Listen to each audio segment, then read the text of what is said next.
Il-Prim Ministru Joseph Muscat inawgura l-Customer Experience Center tal-faċilità ta' Crane Currency f'Ħalfar, li hija l-aħħar parti tal-akbar investiment dirett barrani fil-qasam tal-manifattura f'pajjiżna fi kważi 40 sena. Dan iċ-ċentru huwa mammar bl-aħħar teknoloġija u bl-aktar miżuri moderni ta' sigurtà. Il-President ta' Crane Currency Anne-Marie Watson qalet li dan iċ-ċentru ser jaqqad Crane Currency ma' diversi istituzzjonijiet minn madwar id-dinja li jirrikjedu servizzi minn għandha. Very exciting, we also will bring a lot of our customers here. So it's the folks who will be interacting with those customers and will be showcasing Malta and showcasing this site to the world. Watson fakret kif l-investiment ta' Crane Currency f'pajjiżna kien frott tal-istrateġija pro-business li adotta dan il-gvern. Qalet li fit-53 ġimgħa biss, l-investiment evolva minn fuq karta għal faċilità f'Ħalfar, tant li biċ-ċentru tal-klijenti inawgurat it-tnejn. Crane Currency qed timpjega l fuq minn 350 persuna, numru li fil-ġimgħat li ġejjin mistenni li jkompli jikber.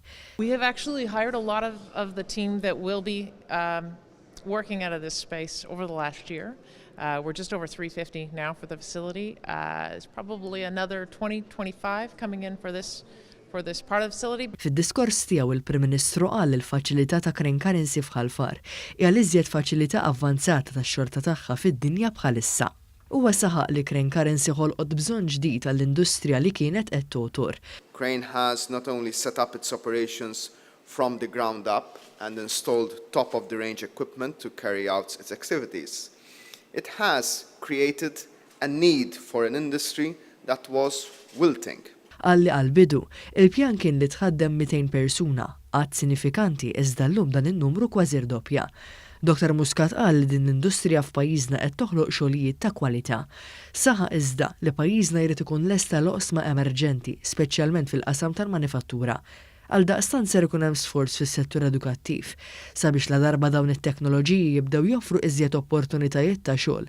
Kumpaniji bħal Crane Currency jkunu jistgħu ħadmu n-nies Maltin li jkunu diġà ntiżi. Malta is sending a message that Europe can be a competitive destination for the manufacturing industry. Ibbażata f'Boston l-Istati Uniti, il-kumpanija Crane Currency fetet il-bibin tagħha f'pajjiżna fl-2017 b'investiment ta' $100 miljun Amerikan u tispeċjalizza fl-istampar tal-karti tal-flus kif ukoll passaporti.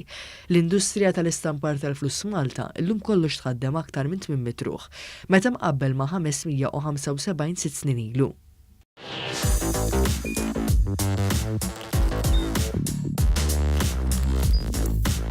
Idħol fuq one.com.mt u hemmhekk tista' tara l-programmi kollha li jxandru fuq One permezz ta' One Play.